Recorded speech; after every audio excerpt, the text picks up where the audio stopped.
নমস্কার দর্শক বন্ধুরা, মেরি রান্নাঘরে আপনাদের সবাইকে স্বাগতম।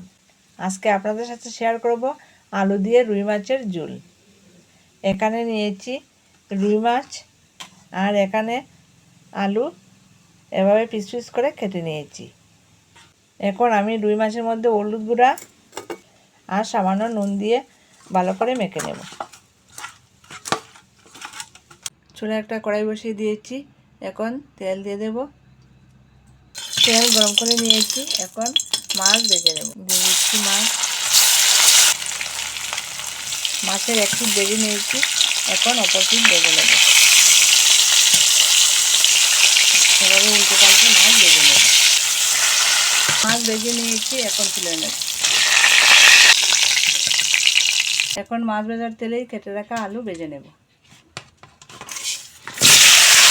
হলুদ গুঁড়া আর নুন দিয়ে আলু ভেজে নেব। আলু ভেজে নিয়েছি, এখন তুলে নেব। এখন ফোড়ন দিয়ে দেব। দিয়ে দেবো পেঁয়াজ কুচি। পেঁয়াজ নেড়ে চেড়ে একটু ভেজে নিয়েছি, এখন কিছু মশলা দিয়ে দেব। দিয়ে দেবো হলুদ গুঁড়া, দিয়ে দেবো লঙ্কা গুঁড়া, দিয়ে দেবো জিরা গুঁড়া। মশলা দিয়ে একটু নেড়ে চেড়ে নিয়েছি, এখন দিয়ে দেবো টমেটো পেস্ট। দিয়ে দিচ্ছি টমেটো পেস্ট। টমেটো দিয়ে দিয়েছি, এখন মশলার সঙ্গে ভালো করে কষিয়ে নেব। দিয়ে দিচ্ছি ভেজে রাখা আলু দিয়ে আবারও মশলার সঙ্গে ভালো করে কষিয়ে নেব। আলু দিয়ে মশলার সঙ্গে ভালো করে কষিয়ে নিয়েছি, এখন দিয়ে দেবো পরিমাণ মতো ঝোল। দিয়ে দিচ্ছি পরিমাণ মতো ঝোল। এখন দিয়ে দিচ্ছি পরিমাণ মতো লবণ। দিয়ে দিচ্ছি কাঁচা লঙ্কা চেরা।